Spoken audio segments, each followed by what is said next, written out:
2000년대 초반까지도 절대적인 빈곤이 화두였던 나라예요, 우리가. 근데 이제 한국 사람들이 비교 중에서 상향 비교라는 거를 더 많이 해요. 응답하라 1988도 상당히 판타지거든요. 감사합니다. 이게 부스트하는 겁니다. 예. 어제 제가 잠을 못 잤는데 잘 됐네. 아 진짜? 눈 건강, 두뇌 건강, 네네. 활력까지 한 번에 하는 이제 3-in-1. 네네. 이렇게 정제를 털어서 넣고 맛있죠. 네. 맛도 괜찮네요. 저 물어봤어요. 이거 기획하기 전에 어떤 게 요즘 이제 잘 되느냐. 그러니까 활력, 에너지가 필요한 거예요. 네. 조금 더 일을 해야 되고 지치면 안 되고 사실씩 우리나라 사람들도 그런 게 있어서 현실적이지 않습니까? 예, 달려야 돼. 필요하시면 YG 부스터. 열정위기 그러니까 문화심리학자 네. 우리 한민 교수님 오랜만에 나오셨습니다. 네, 안녕하십니까. 고맙습니다. 네. 이번에 새로운 책이 나오셨는데 네. 딱 우리 구독자분들이 제일 궁금해할 만한 네. 한국인의 부자 유전자. 네. 유전 생물학은 아닌데. 그렇죠. 문화적으로 왜 우리가 심리학적으로. 부자가 그렇게 되려고 하는가. 네. 그 욕망과 욕망의 한계에 대한 내용입니다. 특히 한국 사람들. 고민이 사실은 되기도 하고 왜 우리가 이렇게까지 치열하게 살고 있는가에 네. 대한 근본 원인. 근데 저는 진짜 궁금한 게 네. 왜 우리가 막 OECD 몇 개국 막 이렇게도 네. 비교도 하고 하는데 진짜 한국인이 그렇게 부자가 되려는 욕망이 더 강한 겁니까? 세계적으로도. 예, 제가 이제 멸종위기지만 네. 문화심리적인 관점으로 봤을 때 네. 한 두어 가지 측면에서 네. 다른 문화, 다른 나라 사람들과 구별되는 측면이 있는 것 같습니다. 문화적인 측면에서 어떻게 구별이 된다는 걸까요? 일단은 이제 기준이 굉장히 높죠, 한국 사람들이. 눈높이가. 예. 그러니까 내가 누려야 할 삶에 대한 기준. 그러니까 나는 이 정도의 어떤 부를 가져야 된다. 또는 가지는 게 마땅하다. 그리고 이제 거기에 미치지 못하면 굉장히 불행감을 느끼는 거죠. 왜 내가 이걸 못 가졌지? 어떻게 하면 가질 수 있을까? 막 전전긍긍 불안하기도 하고, 나 대신에 가지고 있는 사람, 그 사람을 이제 탓하거나, 사회가 그렇게 만들었다. 이런 식으로 이제 여러 가지로 그 불행의 범위를 넓혀가는 거죠.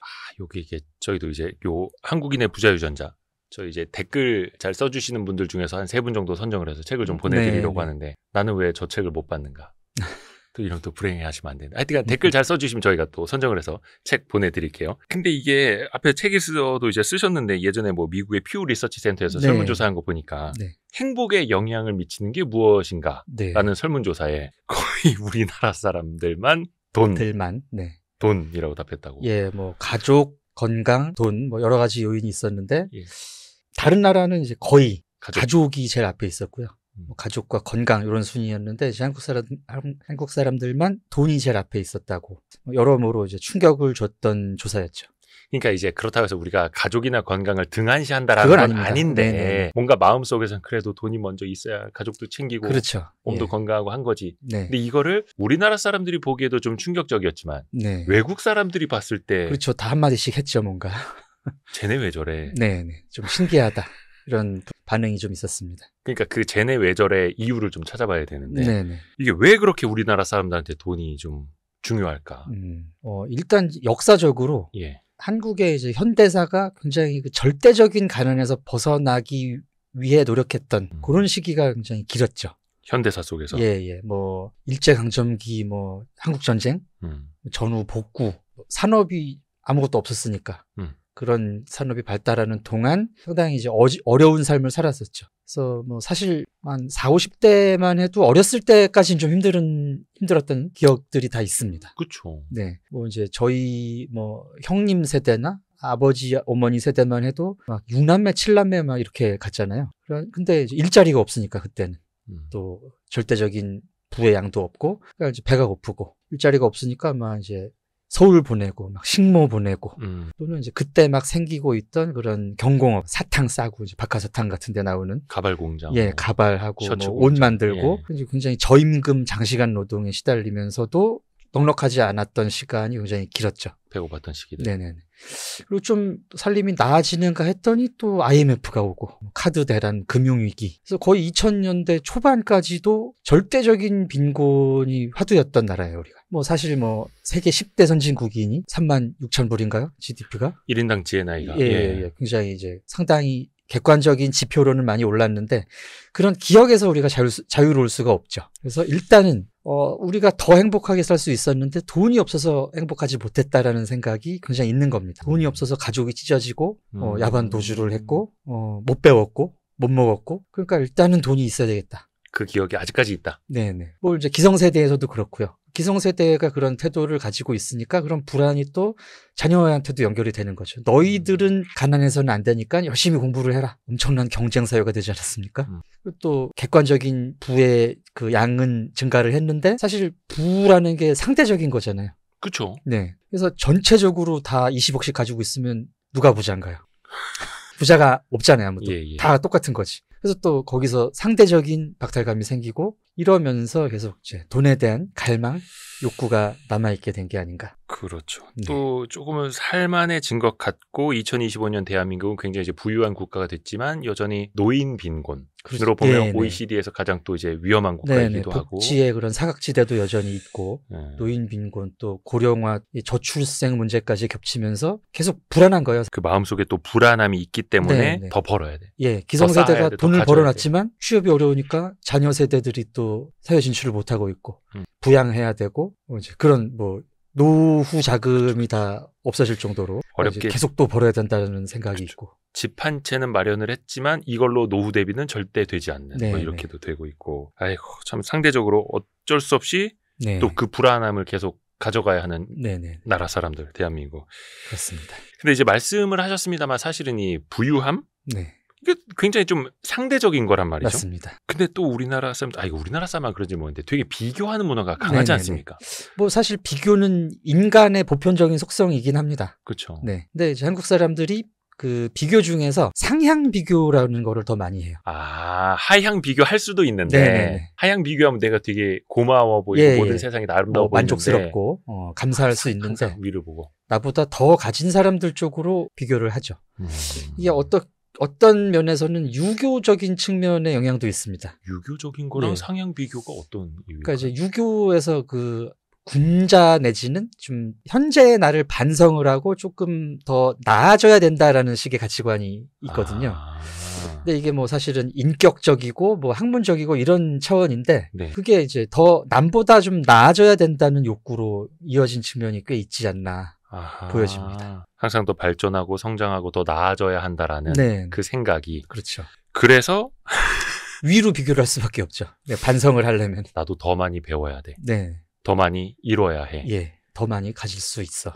가져야 해. 그러니까 지금 내가 뭐 게으른 건 아닌가. 아, 이게 가지고 있는 게 충분하지 않은 건 아닌가. 스스로에 대한 채찍질. 네. 근데 이제 동서고금을 막론하고 비교하는 거는 인간의 이제 본성이기도 그렇습니다. 한데. 네. 그래서 뭐 찰리 먼거도 불행해지는 방법. 네네. 질투하는 것이다. 절대 예. 남을 비교하지 말라. 이런 이야기 정말 많이 하는데 그만큼 비교 많이 한다는 거고요. 예. 많이 하니까 그런 얘기도 나왔겠죠. 근데 반대로 그러면은 저기 좀 하향 비교를 하는 사람들, 하향 비교하는 나라도 그러면 꽤 있을까요?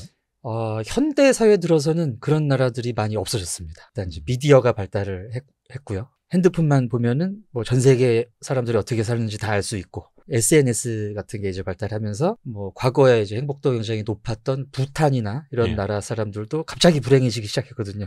그러니까 그게 화제더라고요. 원래 네. 그래서 항상 그 행복도 1위가 부탄 네, 이랬는데 그렇죠. 부탄의 행복도가 많이 떨어졌다고. 그러니까 우리가 제일 행복한 줄 알았는데 예. 보니까 인터넷을 쓰기 시작하면서 보니까 저렇게도 살 수 있네? 근데 왜 우린 이렇지? 이런 생각을 안 할 수가 없죠.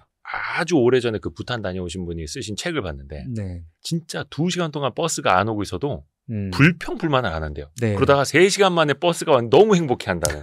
그게 이제 부탄 사람들이었다고 하는데 네. 이제는 인터넷으로 저 나라 사람들이 뭐 고급차 타고 다니는데 우리 덜덜거리는 버스 타고 있고 막. 네. 그래서 또 비교하면서 불행해지는. 사실 우리도 이제 과거에는 굉장히 어렵게 살고 한 70년대까지 막 도시 빈민 막 달동네 이런 얘기 있을 때는 서로 가진 게 상당히 없었습니다만 뭐 비교를 해도 비교할 때가 사실 크게 많지 않았고 없었던.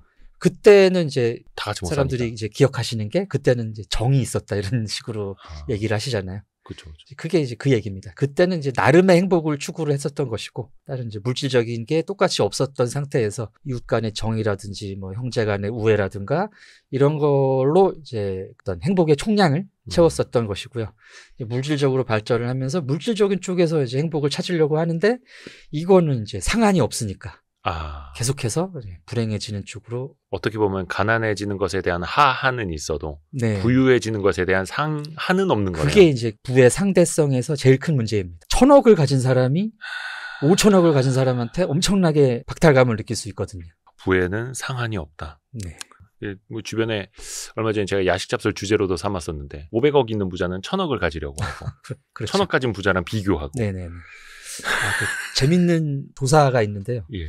미국 사람들한테 돈이 얼마 정도 있어야지 부자라고 생각하느냐 네. 이렇게 물어봤습니다. 예. 네, 그 가격이 한 이제 23, 4억 정도? 우리나라 돈으로. 예. 우리나라 돈으로.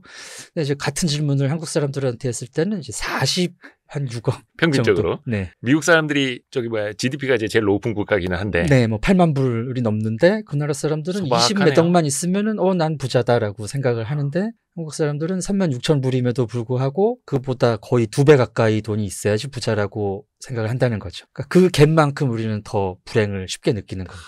얼마 전에도 왜 금융사들에서 나오는 부자 보고서 이런 거 저도 막 브리핑을 해드리는데 네. 거기 보면 부자들끼리 생각하는 부자의 기준은 최소한 100억. 네. 부자들. 근데 거기에 이제 진짜 끝이 없는 상한이 없는 부의 기준에 맞추다 보면 당연히 불행해질 수밖에 없고. 그렇습니다. 현재 만족하는 게 또 쉽지도 않고. 근데 이게 왜 이렇게 비교를 하는가? 혹은 왜 이렇게 비교하기가 더 쉬운가? 하면 저도 이제 생각을 해봤거든요. 네네. 우리나라 사람들 사는 집이 다 비슷하잖아요. 아파트. 네네. 딱 보면 32평인지 네, 규격화가 돼 있죠. 24평인지 규격화돼 있고 자동차도 100이랑 2000cc 차가 얼마나인지 딱 규격화돼 있으니까 네.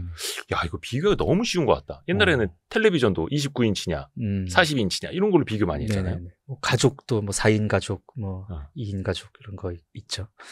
그래서 사실 우리나라 사람들이 표준화를 사실 추구해온 측면도 있습니다. 그걸 오히려 더 추구해왔다고요? 예. 어떤 기준에 도달하기 위해서.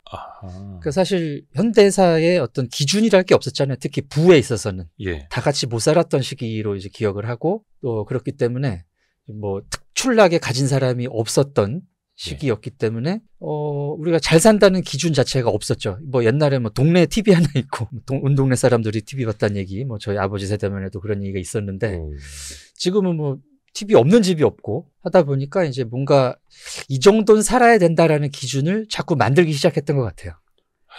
그게 이제 제가 생각했을 때는 이제 아파트가 본격적으로 보급되면서. 네네. 그러니까 뭐 응답하라 1988 때만 해도 사실은 그렇게 단독주택들이 그렇게 규격화된 집은 아니었었잖아요. 집집마다 모양새가 조금씩 네, 달랐죠. 예. 근데 대규모 아파트 단지가 들어오면서 뭐 20몇 평형, 30몇 평형 이렇게 하면서 저 집은 40평대 사는 집, 저 집은 뭐 20평대 사는 집, 뭐 임대 뭐 이런 아니면 식으로 이제 지역 동 이름만으로도 다 알게 되고 어떤 동네 단지는 뭐 부촌 평당 얼마. 그렇죠. 그런 식의 이제 기준이 생기기 시작했던 것 같습니다. 그러니까 우리나라 딱 나오지 않습니까? 어느 지역에 어떤 아파트는 평당 얼마. 네네네. 계산하기도 좋고 비교하기가 굉장히 또 편하죠. 요즘 뭐 초등학생들끼리도 그런 것도 서로 다 안다고 하고 막. 그러다 보니까 비교가 더 용이해지고 삶의 만족도는 떨어질 수밖에 없고. 네네. 특히 왜 포모 현상들 많이 이야기하는 거예요. Fear of missing out. 나만 없을 것 같은 두려움. 네. 이게 특히 한국 사람들한테 좀 강하다고도 볼 수 있나요? 강하다고 볼 수 있을 것 같습니다. 근데 이제 흔히 생각하기에 남들과 같아져야 되기 때문에 포모를 느낀다고 보통 많이 보시거든요. 특히 한국이 집단주의 문화다 보니까 집단주의는 이제 남들과 같이 움직여야 된다. 이런 동기에서 남들이 가진 걸 나도 가져야 된다라는 식으로 포모 현상 이런 게 이제 나온다고 생각을 많이 하시는데 제 생각에는 이제 현상과 같은데 동기가 조금 다른 것 같습니다. 예. 그래서 남들과 같아져야 되기 때문에 지금 내가 못 가진 게 두려운 것이 아니라 나만 뒤떨어지면 안 된다. 그러니까 이제 동화되는 게 아니라 내가 뒤떨어지는 걸 두려워하는 거죠. 아하. 같아지는 것이 아니라 나만 떨어지는 것이 더 두렵기 때문에. 아하. 이거는 어떻게 보면 이제 본능적인 거잖아요. 네네네. 동물 사회에서도 그렇고. 그렇죠. 어느 정도는 이제 무리에 끼어 있어야 심리적으로 안정이 되고. 그렇죠. 네. 근데 이제 포모 현상마저도 어떻게 보면 이제 뒤처지면 안 된다라는 상대적 어떻게 박탈감을 더 느끼기도 더 쉬운 거 같고. 예, 어떤 기준이 설정이 돼 있고 그 기준 안에 들어가야 내가 비로소 사회적인 성취를 이룬 것이다.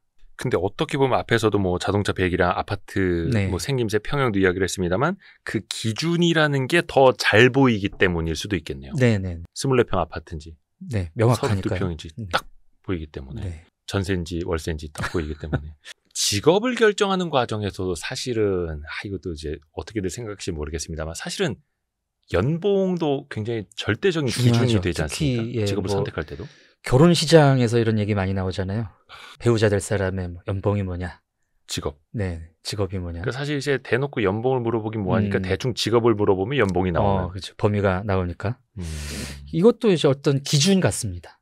이것도 기준이다. 뭐 중산층 뭐 내가 원하는 정도 수준의 삶을 유지하려면은 연봉이 어느 정도는 돼야 된다.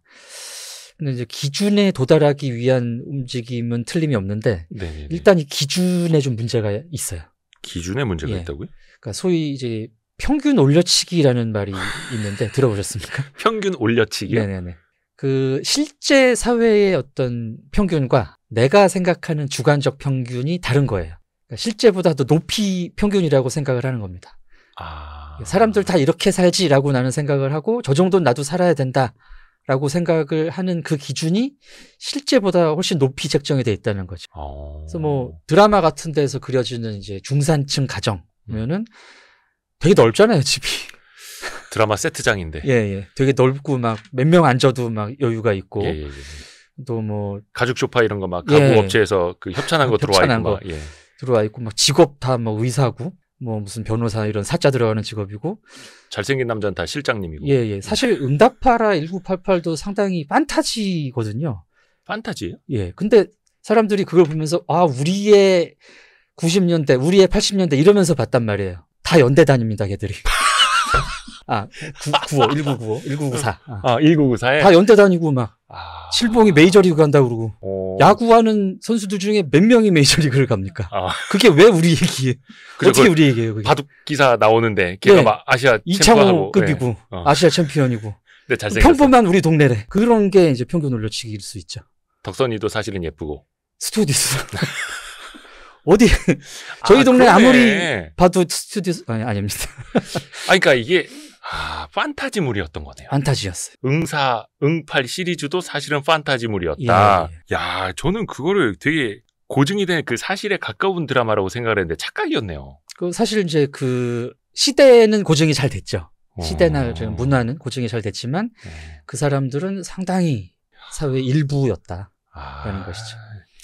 근데 이제 보통 사람들도 그런 식으로 기준을 상당히 많이 잡으시는 것 같습니다. 그래서 내가 뭐 한국의 중산층이다 그러면 서울 시내의 자가 보유는 중산층이 아니죠. 네, 그렇죠. 아니죠. 네. 근데 사실 서울 시내에서 자가 보유를 했는데 그게 강남 3구 마용성이 아니다. 네. 이러면 또 이제 막 박탈감을 느끼고. 예. 그래서 또 박탈감을 느끼시는 분들이 나오고 그래서 끝이 없다는 거죠.